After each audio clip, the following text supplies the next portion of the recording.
जमलेल्या माझ्या तमाम हिंदू बांधवांनो, भगिनींनो आणि मातांनो,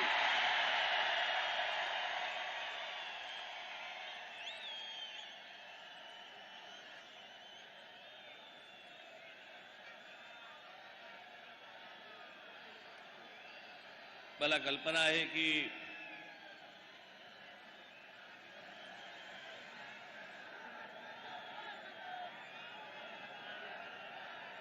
बसायला सोडा पण उभा राहायला पण जागा नाहीये.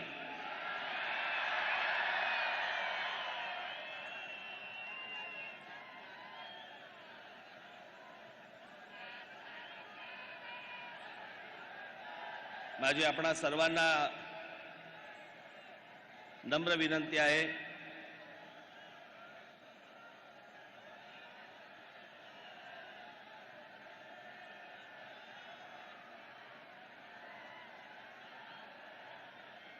की आपल्या घोषणा, आपलं बोलणं हे जर थांबलं तर मला अनेक विषय आपल्याशी आज बोलता येतील. मी आता येत असताना बाहेर देखील आज अजून हजारो लोक आहेत बाहेर की त्यांना आतमध्ये येता येत नाहीये कारण आतमध्ये जागाच नाहीये.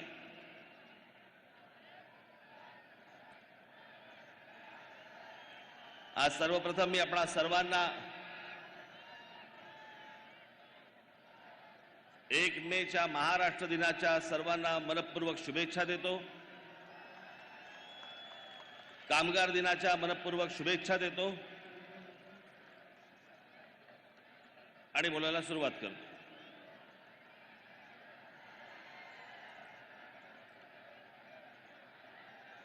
खरं तर सभा होणार नाही होणार, राज ठाकरेंनी सभा घ्यावी न घ्यावी,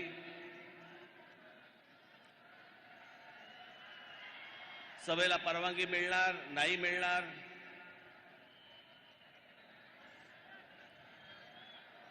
खरं तर हे का ही गोष्ट केली मला अजूनपर्यंत समजलेली नाही.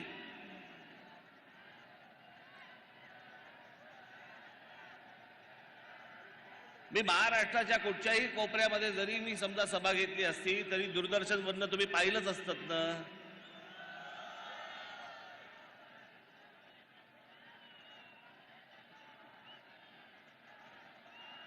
मुंबईला गुढीपाडव्याच्या दिवशी एक सभा घेतली,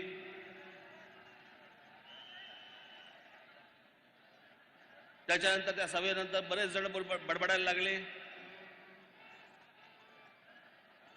मग त्यांना उत्तर देण्यासाठी म्हणून एक उत्तर सभा ठाण्यामध्ये घेतली.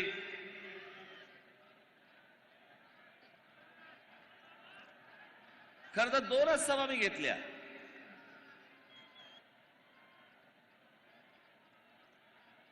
पण या 2 सभांवरती किती बोलतायत,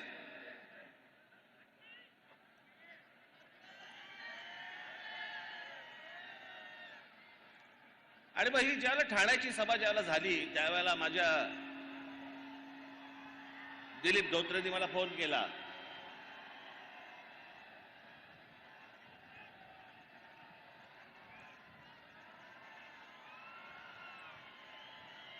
बसतील शांत, जागा नाही, ऐकता येणार नाही त्यांना. आणि आमच्या दिलीप धोत्रेंनी फोन केला आणि दिलीप धोत्रेंनी सांगितलं की साहेब आपण एक संभाजीनगरला आपण एक सभा घेऊया.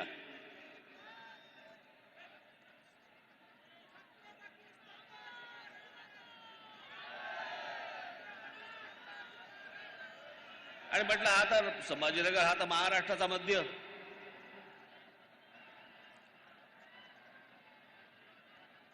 मग मी त्याला सांगितलं, म्हटलं आपण एक संभाजीनगरला सभा घेऊ, म्हटलं मी तुला तारीख सांगतो नंतर. आता हा विषय फक्त संभाजीनगर पुरता मर्यादित नाही, माझ्या ह्याच्या पुढच्या सगळ्या सभा या सगळ्या मराठवाड्यातल्या प्रत्येक जिल्ह्यामध्ये होणार आहेत.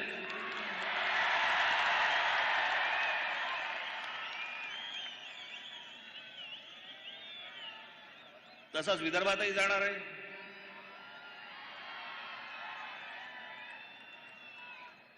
आपल्या कोकणातही जाणार आहे, उत्तर महाराष्ट्रातही जाणार आहे, पश्चिम महाराष्ट्रातही जाणार आहे.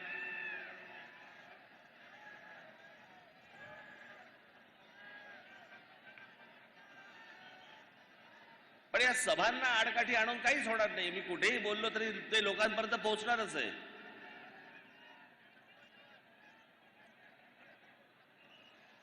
कोंबडा झाकायचं ठरवलं तरी ते उगवायचं थोडी राहतं. सूर्य उगवतोच.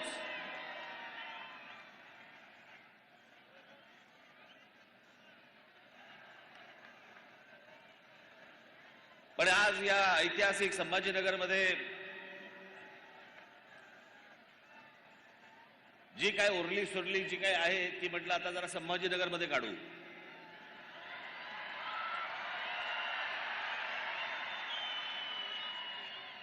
मला कल्पना आहे की महाराष्ट्रामध्ये अनेक प्रश्न आहेत. पिण्याच्या पाण्याचा प्रश्न आहे. संभाजीनगरमध्ये शहराचा मध्ये पिण्याच्या पाण्याचा प्रश्न आहे. 10 दिवसांनी पिण्याचं पाणी येतं.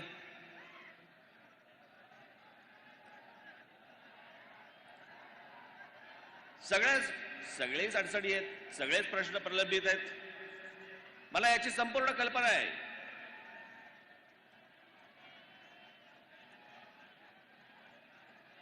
पण आजचे जे काही प्रमुख विषय आहेत या प्रमुख विषयांना धरून मी आजचं तुमच्याशी बोलणार आहे.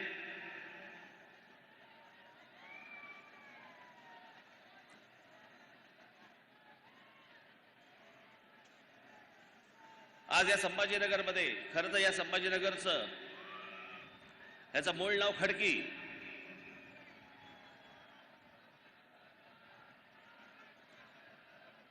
आपल्या दोन्ही राजधान्या इथल्याच.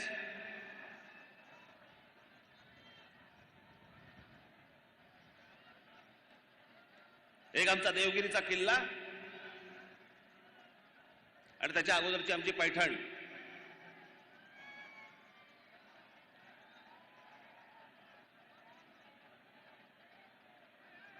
मला असं वाटतं आजचा महाराष्ट्र दिन 1 मे आपण साजरा करताना पहिल्यांदा आपण थोडासा महाराष्ट्र नीट समजून घेणं गरजेचं आहे. कारण आपल्याला जर महाराष्ट्रच समजला नाही, मी त्याविषयी म्हटलं ना, ठाण्याच्या सभेमध्ये म्हटलं का कुठच्या सभेमध्ये म्हटलं मला आठवत नाही मला, पण जो समाज इतिहास विसरला त्याच्या पायाखालचा भूगोल सटकलेला आहे. त्याच्या पायाखालची जमीन सटकलेली आहे.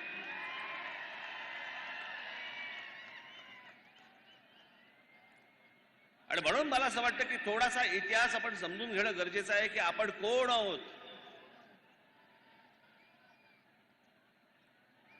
आपण महाराष्ट्राचे आहोत. आपण मराठी आहोत.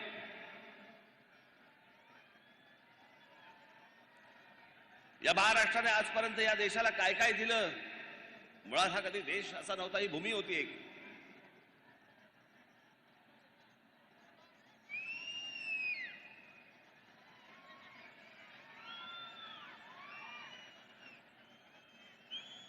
पण आमच्या ज्ञानेश्वर गेल्यानंतर ज्या वेळेला अल्लाउद्दीन खिलजी ज्या वेळेला महाराष्ट्रामध्ये इथे आला,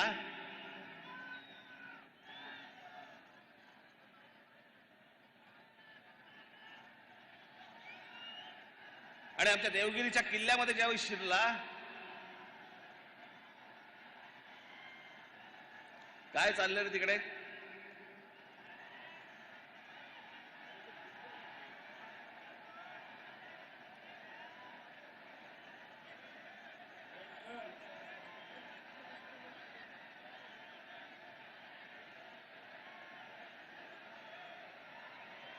जर कोणी टाळकी जर काही गडबड करायला आली असेल तिथल्या तिथे हाणा.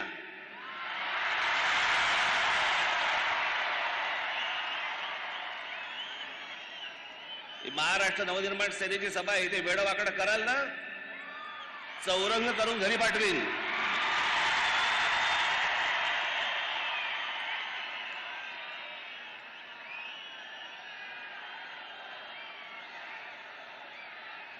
बसा बसा. लगेच बघायला लागले काय झालं काय झालं. काय नाही झालं. बसा.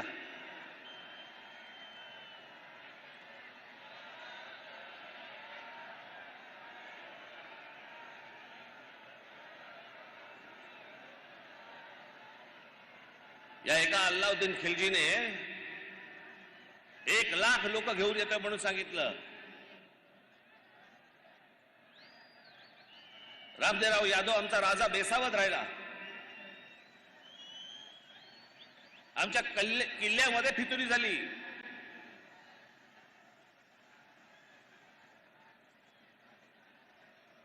आणि ते 1 लाख लोक नव्हतीच येणारी.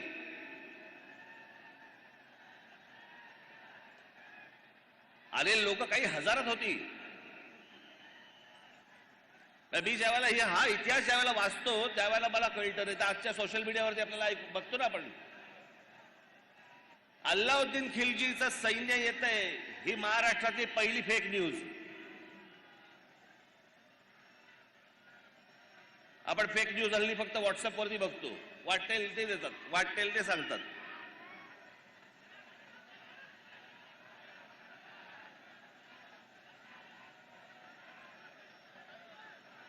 आमच्या महाराष्ट्राची कन्या रामदेवराव यादवांची मुलगी हिला अल्लाउद्दीन खिलजी पळवून घेऊन गेला.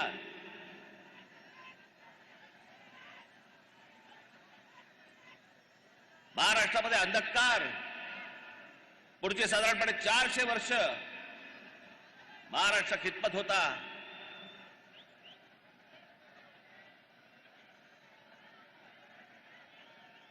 या महाराष्ट्रातल्या माझ्या माता भगिनींवरती अत्याचार होत होते, बलात्कार होत होते, मंदिरं पाडली जात होती.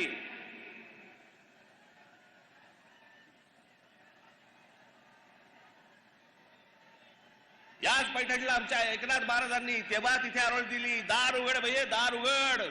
हे नाही पाहत आता पावत.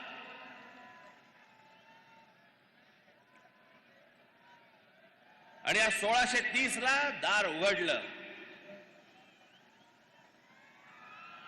आमच्या छत्रपतींचा जन्म झाला.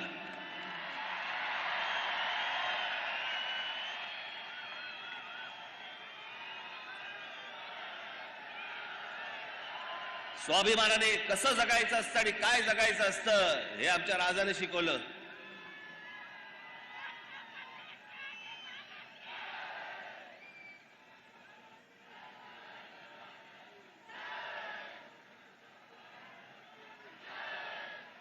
महाराज गेले, इथे आमच्या नांदेडला राहणारे खूप मोठे लेखक नरहर कुरुंदकर, या कुरुंदकरांच्या पुस्तकामध्ये फार छान वर्णन केलेलं आहे त्यांचं.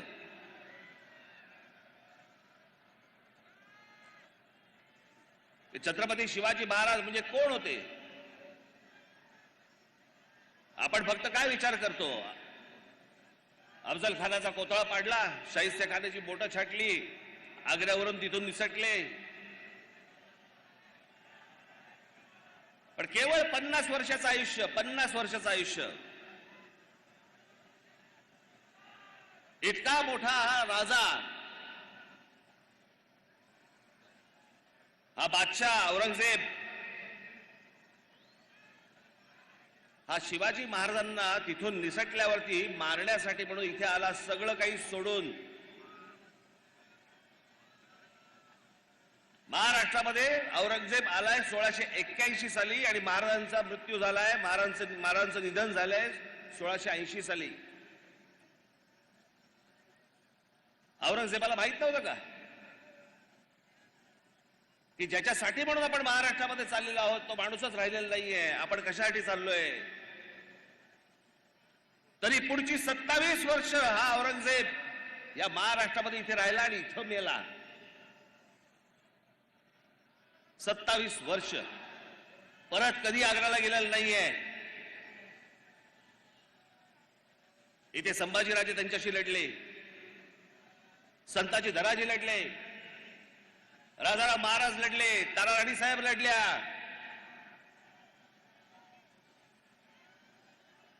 ला इथे मेला तो.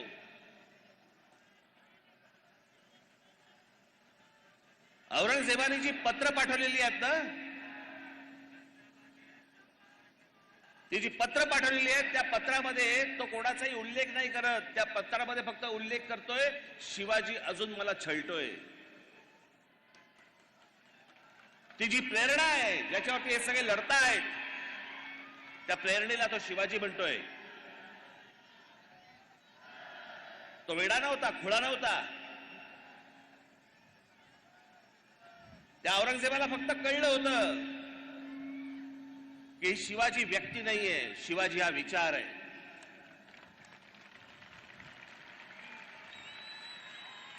छत्रपती शिवाजी महाराज हा एक विचार आहे आणि हा जर विचार या भूमीमध्ये पसरला तर आपलं काही खरं नाही. आणि तेच झालं. संपूर्ण मराठी शाहीने उद्ध्वस्त केलं मोगल साम्राज्य. आज पाकिस्तानामध्ये असलेला तो अटोक किल्ला, ज्याला आपण म्हणतो ना अटके पार झेंडे फडकवले मराठ्यांनी, तो अटोक किल्ला, तिथे भगवी पताका फडकली. हा संपूर्ण मराठी शाहीचा इतिहास आपण विसरलो. आम्हाला काहीच माहित नाही. आम्ही फक्त पुण्यतिथी आणि जयंत्या फक्त साजऱ्या करतोय आम्ही महापुरुषांच्या.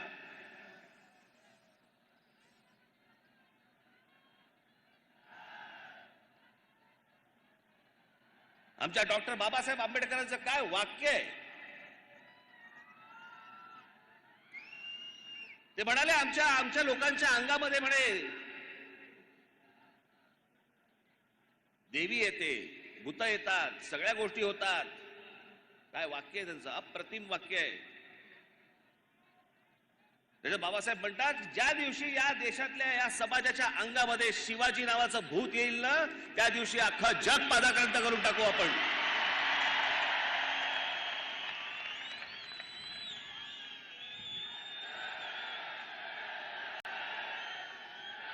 आमच्या अंगात शिवाजी आला पाहिजे.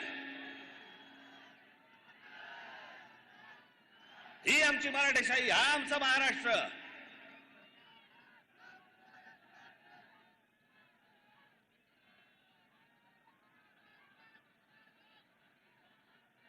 आज काय महाराष्ट्राची परिस्थिती झाली आहे. आमच्या महाराष्ट्राची आबरू वेशीवरती टाकली जाते. रोज आमच्या महाराष्ट्रामधले नेते वाटतेल ते बरळतायत, वाटतेल ते बोलतायत.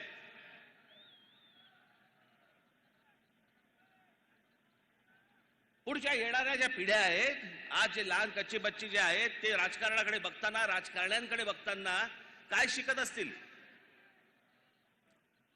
हे जे टेलिव्हिजनवरती रोज एक चॅनलवरती जे चालतंय, हे राजकारण आहे. हा आपला महाराष्ट्र आहे. ज्या महाराष्ट्राने या देशाला विचार दिला,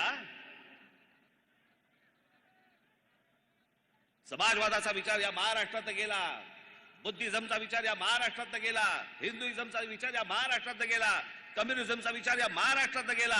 हा महाराष्ट्राचा पडतोय. आणि यांच्या सगळ्यांचे सगळं काय जे रोजच्या रोज जे बोलतात ते आम्ही हसण्यावर देतोय. रोजच्या रोज आमचा महाराष्ट्र खड्ड्यात जातोय. याच्यासाठी महाराष्ट्र दिन साजरा करायचा आहे आम्हाला, की ज्यातनं आम्ही काही प्रेरणाच घेणार नाही आहोत, ज्यातनं आम्ही काही बोधच घेणार नाही आहोत. सर्वात जास्ती समाज सुधारक या महाराष्ट्राने दिले, विचारवंत या महाराष्ट्राने दिले. एक गोष्ट अशी नाही की जी महाराष्ट्रामध्ये कधी जन्माला नाही आली, महाराष्ट्राने इतरांना दिली. आणि आज काय महाराष्ट्राची हालत करून ठेवली आपण. आई बहिणीवरनं शिव्या घालतायत. कोणी मुद्द्याचं बोलायलाच तयार नाहीये. सगळेजण मुद्द्यावरती बोलतायत. आम्ही काय शिकवतोय तरुणांना? हुल्लडबाजी. याचं कारण आमचं लक्षच नाहीये.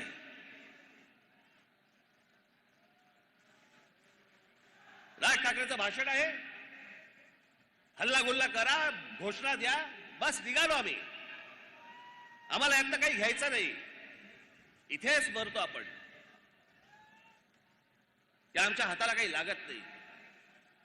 आणि या सगळ्या राजकारणाला हेच हवंय.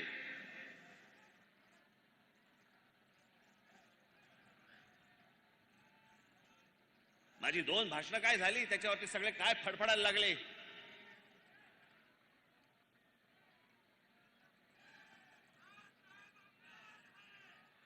शरद पवार सांगतात की 2 समाजामधला म्हणे हे दुई माजवतायत.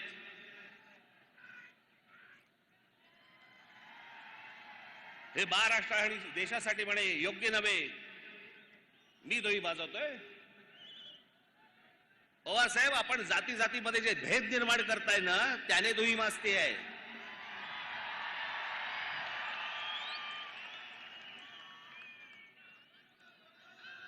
प्रत्येक व्यक्ती जातीतनं बघायची.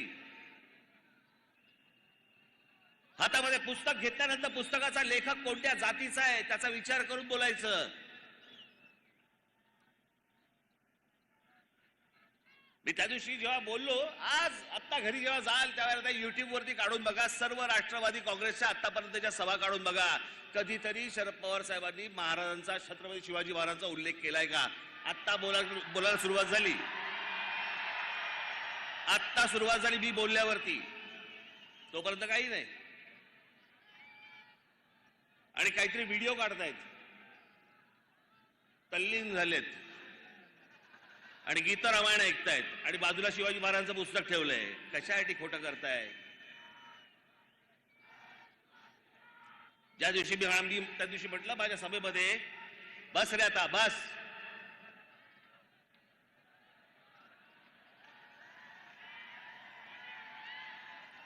त्या दिवशी जेव्हा मी म्हटलं की शरद पवार साहेब हे नास्तिक आहेत, लागलं, झोमलं.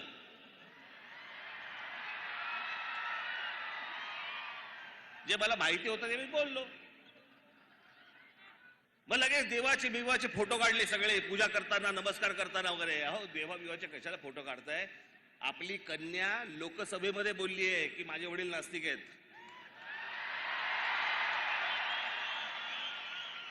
आता याहून अधिक काय पुरावा देऊ मी? जिकडे सभा घेत आहेत तिकडे बोलतायत. राज ठाकरेंनी म्हणे त्यांच्या आजोबांची पुस्तकं वाचली पाहिजेत. अरे मी वाचली आहेत. पवार साहेब, तुम्हाला अपेक्षित असलेल्या गोष्टी फक्त तुम्ही वाचलेल्या आहेत. अख्खी पुस्तकं वाचा, संदर्भात सहित वाचा, मग तुम्हाला कळेल.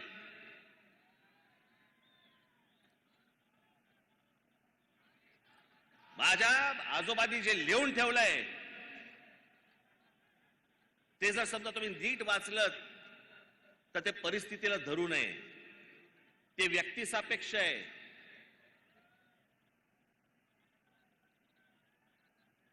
जातीपातीमध्ये भेद निर्माण करणारं नव्हे.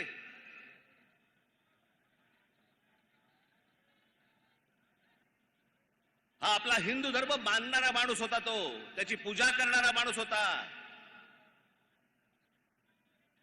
या धर्मामधल्या ज्या चुकीच्या गोष्टी होत्या त्या चुकीच्या गोष्टींवरती बोट दाखवणारा माणूस होता की हे गोष्ट होता का बने. माझे आजोबा हे भटभिक्षुकीच्या विरोधात होते.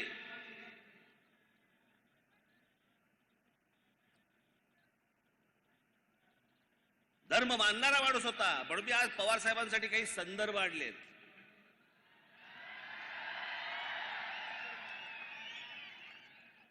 आपण तर ऐकावंच, पण या टेलिव्हिजन चॅनलच्या माध्यमातून मी आपल्याला सांगतोय, संपूर्ण महाराष्ट्रात देखील डोळे उघडे ठेवून, कान देऊन याच्या पुढची मी काही काही गोष्टी ज्या सांगणार त्या ऐकाव्यात की या लोकांनी कसं विष पसरवलं ते महाराष्ट्रामध्ये जातीचं.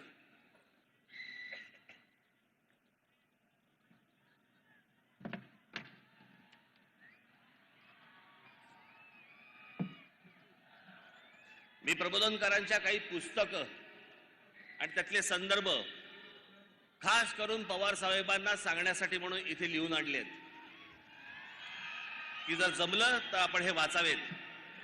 पवार साहेब, माझ्या आजोबांचं पहिलं पुस्तक आहे माझी जीवनगाथा. पहिलं पुस्तक म्हणजे शेवटचं पुस्तक त्यांचं, पण त्यांचं चरित्र आहे. त्याच्यामध्ये पान क्रमांक 101 वरती हिंदू धर्माच्या प्रचाराबाबत केलेलं काम आणि ख्रिश्चन मिशनरींना विरोध म्हणून हिंदू मिशनरी चळवळ स्थापन करणारा माझे आजोबा होते.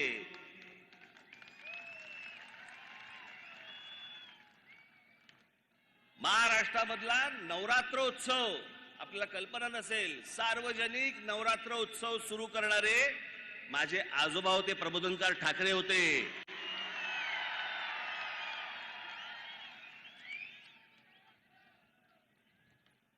त्यांचं एक पुस्तक आहे ऊठ मराठ्या ऊठ. या पुस्तकामध्ये हिंदू धर्मीयांवरच्या अत्याचाराबाबतची माहिती आहे. पवार साहेब जरूर वाचा. प्रबोधन मधील प्रबोधनकार यांचा खंड क्रमांक 1 प्रतापगडावरच्या भवानीवरचं संकट हे वाचा, रायगडचे ग्रामण्य वाचा, राष्ट्रसेवा हिंदूंचा राजधर्म वाचा. आपल्याला जेवढं पाहिजे ना तेवढंच वाचू नये. हे जे विष या माणसाने जे कालवलं ना, मी जे सतत सांगतोय की राष्ट्रवादीचा जन्म झाल्यानंतर महाराष्ट्रामध्ये जातीपातीचं राजकारण मोठ्या प्रमाणावरती सुरू झालं. जात प्रत्येक जण मानत होता, जात प्रत्येकाला प्रिय होती, पण दुसऱ्या जातीबद्दलचा द्वेष हा राष्ट्रवादी काँग्रेसच्या जन्मानंतर सुरू झाला.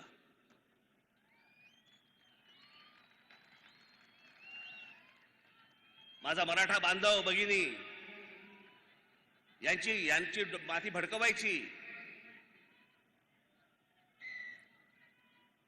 मग कोणतरी जेम्स लेन सारखा एक माणूस उभा करायचा, मग त्यांनी काहीतरी पुस्तक लिहिलं, त्या पुस्तकामधले काहीतरी गोष्टी काढायच्या.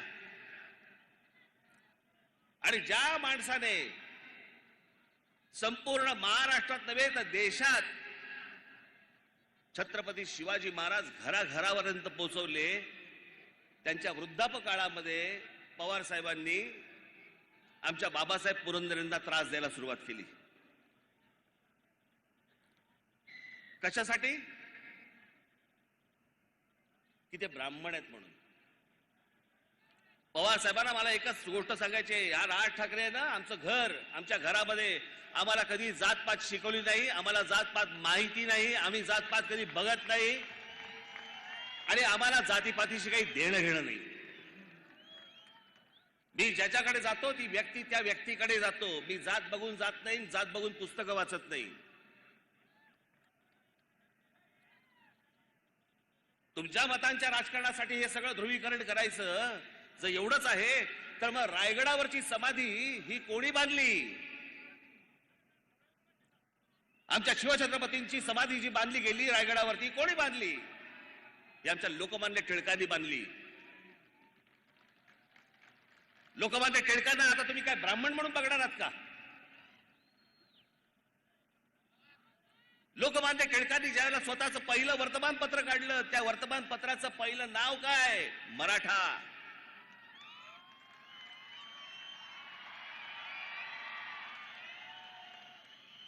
हे पवार साहेब कधी सांगणार नाहीत.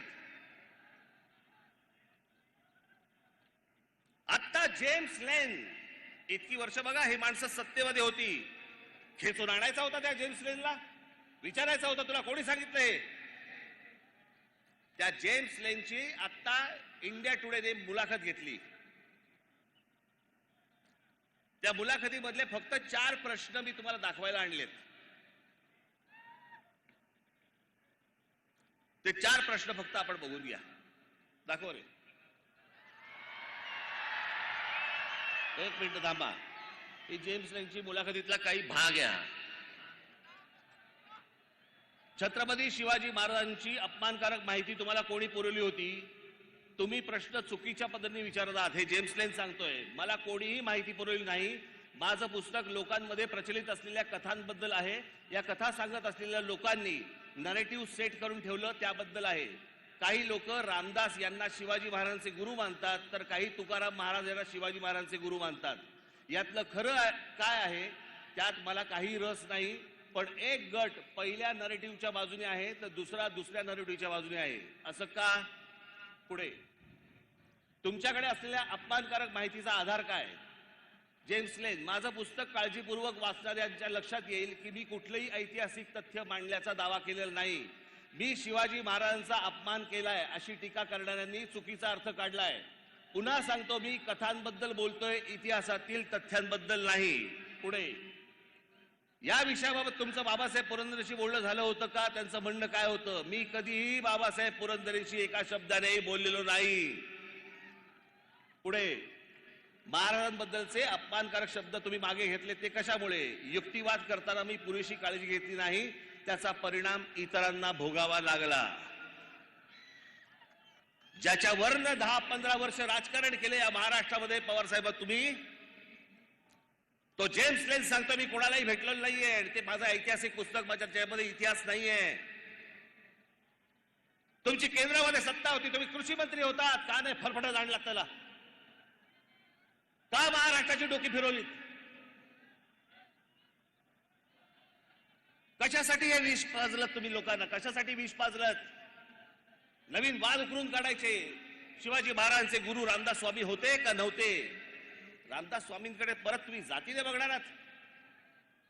रामदास स्वामी कधी बोलले की मी शिवाजी महाराजांचा गुरु होतो? की शिवाजी महाराज कधी बोलले की रामदास स्वामी माझे गुरु होते म्हणून? गुरु शिष्याचा नात्याचा काही संबंधच येत नाही.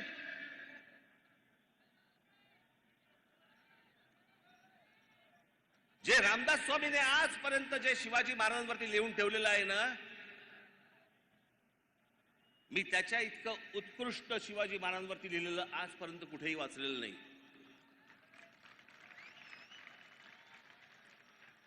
जे त्यांनी लिहून ठेवलंय ना, निश्चयाचा महामेरू, बहुत जनासे आधारू, अखंड स्थितीचा निर्धारू, श्रीमंत योगी, त्याच्यातल्या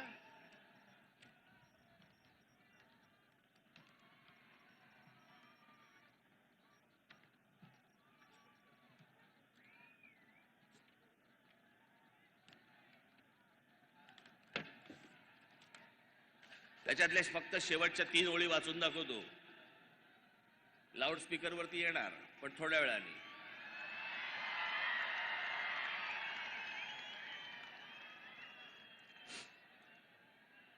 तुमचे देशी या ओळी येत नाहीत फारशा, पण हे मी तुमच्यासमोर पूर्ण वाचून दाखवतो म्हणून मी त्यात फक्त शेवटच्या 3 ओळी वाचून दाखवतो. तुमचे देशी वास्तव्य केले परंतु वर्तमान नाही घेतले, ऋणानुबंध विस्मरण झाले काय नेणो, सर्वज्ञ मंडळी धर्ममूर्ती काय सांगणे तुम्हाप्रती, परी धर्म संस्थापनेची कीर्ती सांभाळली पाहिजे. उदंड राजकारण तटले तेने चित्त विभागिले, प्रसंग नसता लिहिले क्षमा केली पाहिजे. रामदास स्वामी छत्रपतींना सांगतायत क्षमा केली पाहिजे. माफ करा, मला मी लिहिलंय तुम्हाला पण मला माफ करा. गुरु शिष्याला लिहितो, कुठच्या शाळेतला शिक्षक जरा दाखवा मला. मी इतके वर्ष शिकलो, मला नाही आजपर्यंत आठवत कुठच्या शिक्षकाने मला माफी मागितली माझी. आणि ही माफी नाहीये, यात प्रेम आहे. हे जातीपातीच्या विषापासून तुम्ही सगळ्यांनी दूर राहणं गरजेचं आहे. या पवार साहेबांना हिंदू या शब्दाचीच मुळात ॲलर्जी आहे.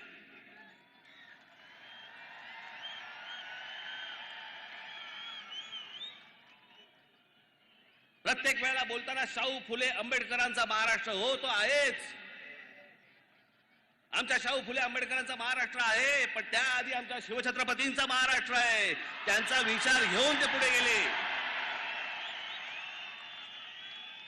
त्यांचा विचार घेऊन ते पुढे गेले. पण कधी पवार साहेबांच्या तोंडी शिवाजी महाराजांचं नाव कधी ऐकलं नाही.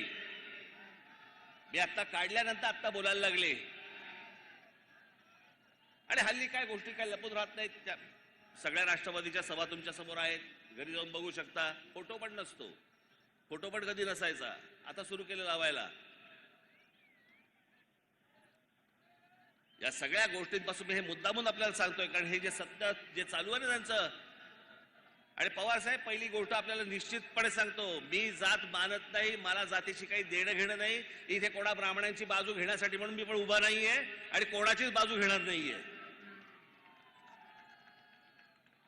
महाराष्ट्र असा कधी नव्हता. याच आमच्या शिवछत्रपतींनी आम्हाला शिकवलं. 18 पगड जातींना घेऊन स्वराज्याची स्थापना केली. या 18 पगड जाती या महाराष्ट्रासाठी झटत होत्या.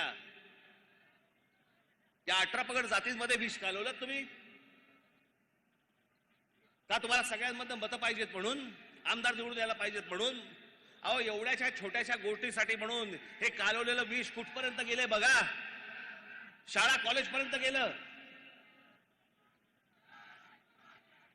शाळेमध्ये मुलं एकमेकांकडे जी सहज जायची, सहज भेटायची, ती आता विचार करायला लागली, हा कोणत्या जातीचा आणि तो कोणत्या जातीचा, याच्याशी मैत्री करू की नको, ह्याच्याशी मैत्री करावी, इथपर्यंत घाण राजकारण आणलं. आणि म्हणून महाराष्ट्र दिवस साजरा करायचा आम्ही. मी त्या दिवशी म्हटलं ना, अरे आम्ही जातीतनं बाहेर येत नाही आहोत. आम्ही हिंदू कधी होणार, आम्ही मराठी कधी होणार?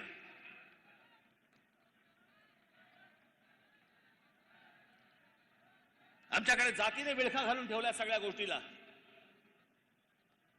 याच्या उपर आम्ही बघायला तयार नाही आहोत. ज्या महाराष्ट्राने इतके उदात्त विचार या महाराष्ट्राने दिले, तो महाराष्ट्र जातीत सडतोय.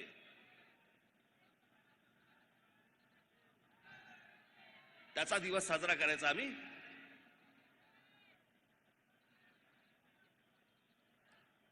या महाराष्ट्रामध्ये अनेक गोष्टी आहेत. ह्या आता लाऊडस्पीकरचा विषय,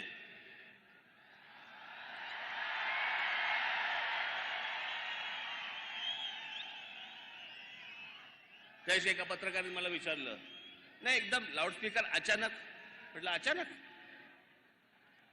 बरं कधी काढला की तुम्ही विचारणार अचानक? कधी काढायचाच नाही का? मी त्याच्या अगोदरच्या माझ्या क्लेम्स दाखवल्या होत्या त्याशी, याच्या अगोदर अनेकदा बोललोय. बरं हा काही लाऊडस्पीकर हा नवीन विषय नाहीये, हा काही मी पहिल्यांदा मांडतो अशातला विषय नाहीये, याच्या अगोदर अनेकांनी मांडलाय.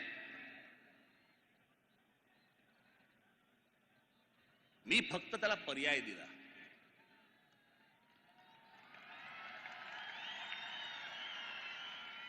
की लाऊडस्पीकर मशिदींवरचे लावून जर समजा तुम्ही गोंगाट करणार असाल तर त्या मशिदींच्या बाहेर आम्ही हनुमान चालीसा पढू, मोठ्याने लावू.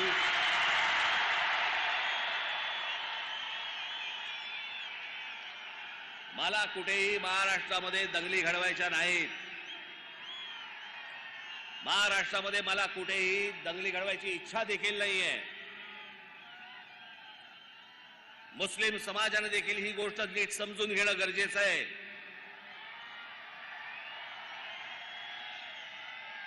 त्या दिवशी माझ्याकडे नाशिकला एक जण पत्रकार आले आणि ते पत्रकार ते मुस्लिम समाजातले होते आणि ते आले. त्या पत्रकाराने मला सांगितलं, माझ्याकडे आतल्या पुण्याच्या केबिनमध्ये आतमध्ये आले आणि मला म्हणाले, साहेब मी मुसलमान आहे पण आम्हाला भोंग्याचा खूप त्रास होतो. म्हणजे माझं लहान मूल हे लाऊडस्पीकर लागले की म्हणे झोपेना ते आजारी पडायला लागलं आणि दरवेळेला ते म्हणे झोपायला आलं लहान मूल माझं की म्हणे इकडनं म्हणे ते अजान आणि त्या सगळ्या बांग सुरू होतात आणि माझं पोर झोपू शकलं नाही. मग मी अनेकदा त्याला सांगितलं, पण एकदा मी मशिदीत गेलो, तिकडचे मौलवी होते, त्याला सांगितलं की माझ्या मुलाला त्रास होतोय तुमच्या भोंग्याचा,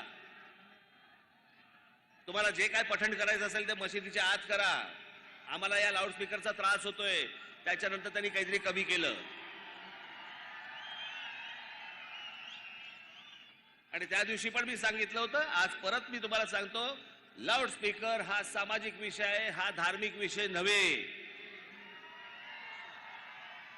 आणि लाऊडस्पीकर या विषयाला जर समजा तुम्ही धार्मिक वळण देणार असाल तर त्याचं उत्तर आम्हाला धर्मानेच द्यावं लागेल, एवढं पण तुम्ही लक्षात ठेवावं.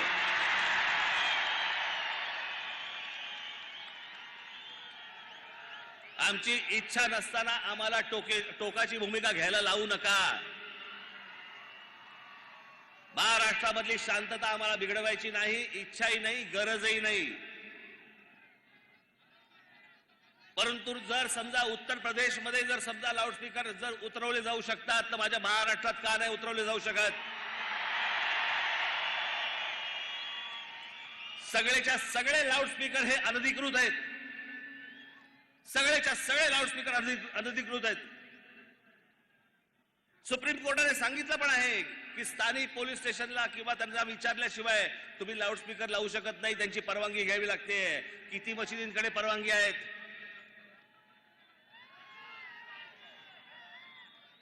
कोणाचकडे परवानग्या नाही आहेत. मला कोणीतरी सांगितलं, कालच कोणीतरी सांगितलं, इथे संभाजीनगरमध्ये 600 मशिदी आहेत. बांगेची कॉन्सर्ट चालते की काय इकडे?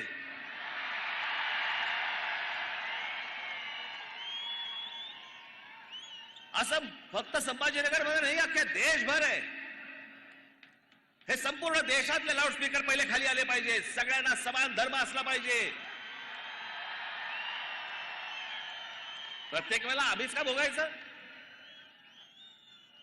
आम्हाला सभा घ्यायची असली की लगेच सांगतात की नाही नाही हा सायलेंट झोन आहे, इथे शाळा आहे. रात्रीची कुठची शाळा?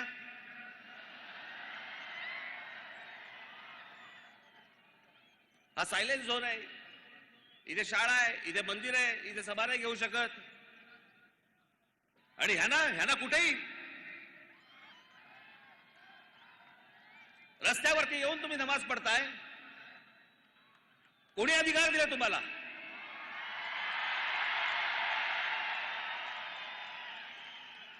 माझी शासनाला पण नम्र विनंती आहे, आज तारीख 1 आहे,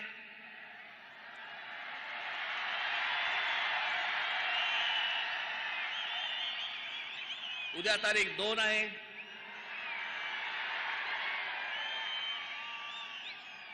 तीन तारखेला ईद आहे,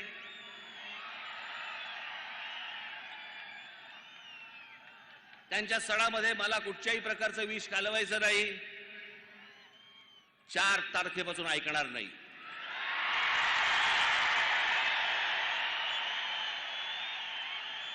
माझी महाराष्ट्रातल्या सर्व तमाम हिंदू बांधवांना भगिनींना माझी विनंती आहे, हात जोडून विनंती आहे, जिथे जिथे यांचे लाऊडस्पीकर लागतील त्यांच्या समोर दुप्पट आवाजाने तिथे हनुमान चालीसा तुमची लागलीच पाहिजे.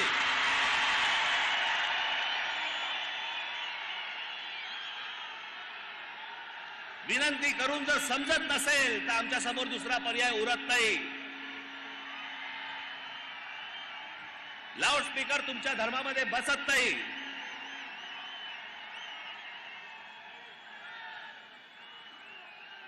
जे सुप्रीम कोर्टाचे नियम म्हणून सांगताय ना, त्या सुप्रीम कोर्टाच्या नियमामध्ये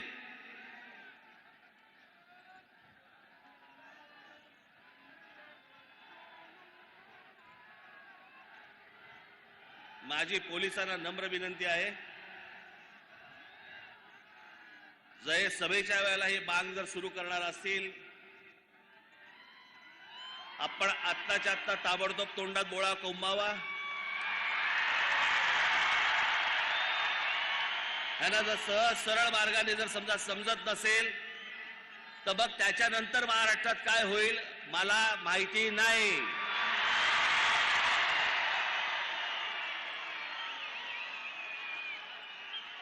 इथे जे कोणी पोलीस अधिकारी असतील तर आम्ही सांगतोय, आत्ताच्या आत्ता जाऊन हे पहिल्यांदा बंद करा.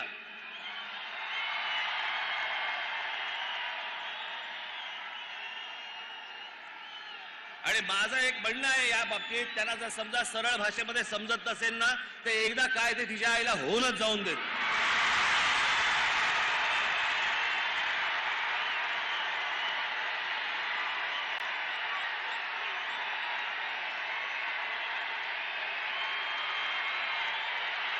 अजिबात शांत बसता कामा नये तुम्ही.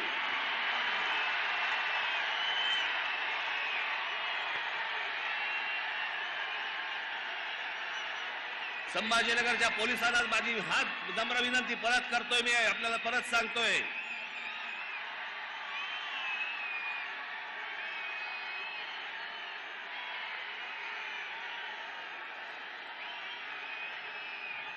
हे जर या पद्धतीने वागणार असतील, त्यांना जर सरळ सांगून जर समजा समजत नसेल तर महाराष्ट्राच्या मनगटामध्ये काय ताकद आहे ना ही यांना एकदा दाखवावीच लागेल. आणि म्हणून माझी पोलिसांना विनंती आहे की हे पहिल्यांदा थोबाडं बंद करा या लोकांची. माझी संपूर्ण देशवासियांना, अख्ख्या संपूर्ण देशातल्या माझ्या हिंदू बांधवांना भगिनींना माझी विनंती आहे की बिलकुल मागचा पुढचा काही विचार करू नका. हे भोंगे उतरले गेलेच पाहिजेत. सगळ्या धार्मिक स्थळांवरचे, मग उद्या मंदिरांवरचे असतील तरी उतरले गेले पाहिजेत, पण ह्यांचे उतरल्यानंतर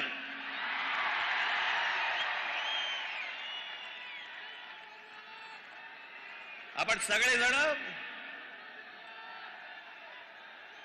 आज ही परिस्थिती आहे, अभी नहीं तो कभी नहीं. माझ्या देशातल्या सर्व देशवासियांना, माझी सर्व हिंदू बांधवांना भगिनींना माझी विनंती आहे, जर हे 3 तारखेपर्यंत ऐकले नाही, 4 तारखेला हनुमान चालीसा प्रत्येक ठिकाणी मला ऐकू आलंच पाहिजे. पोलिसांकडनं वाटल्यास रीतसर परवानगी घ्या, लाऊडस्पीकरची परवानगी घ्या, त्यांना द्यावीच लागते. पण ती परवानगी घेऊन आपण या सगळ्या गोष्टी जोरात कराल आणि सामाजिक दृष्ट्या हा इतके वर्षाचा प्रलंबित प्रश्न हा कायमचा निकाली लागेल, याच्यासाठी सगळ्यांनी आपण हातभार लावावा ही नम्र विनंती करतो आणि आपणा सर्वांची मी रजा घेतो. धन्यवाद. जय हिंद, जय महाराष्ट्र. सभेची सांगता राष्ट्रगीताने होईल.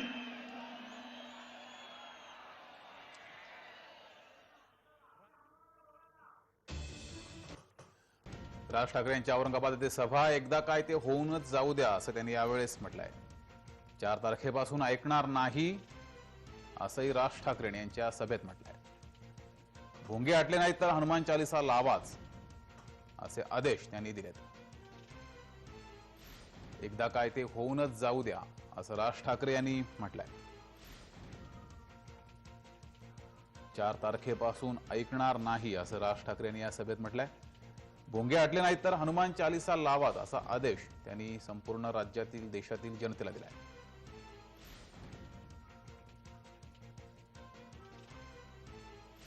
चार तारखेपासून ऐकणार नाही भोंगा आंदोलनावरती राज ठाकरे यांनी सभेत हे वक्तव्य केलंय. महाराष्ट्रात अनेक प्रश्न आहेत असंही त्यांनी यावेळेस म्हटलंय. सभेला आडकाठी कशाला केलीत असंही राज ठाकरे यांनी म्हटलंय. महाराष्ट्रात अनेक प्रश्न आहेत सोबतच सभेला आडकाठी का केलीत असं सुरुवातीला त्यांनी म्हटलं. तर खिलजी विरोधात गाफील राहिल्यानं राज्य गेलं असंही राज ठाकरेंनी म्हटलंय.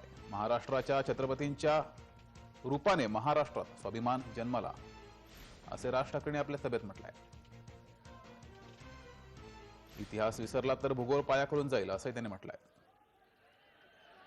इथे आलेल्या आपल्या सर्व माता भगिनींना आपण सर्वप्रथम सुरक्षित जाण्यासाठी आपण त्यांना सर्वांना वाट करून द्यावी.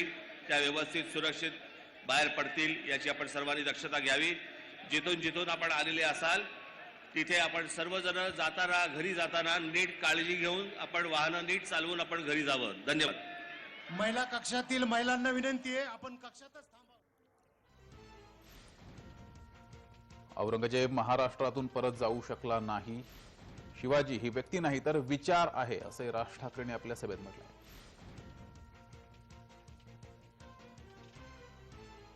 महाराष्ट्र सध्या संकटात आहे असंही राज ठाकरे यांनी म्हटलंय. सोबतच महाराष्ट्रात सर्रास शिवीगाळ सुरू आहे असंही औरंगाबाद येथील सभेत राज ठाकरे यांनी म्हटलंय.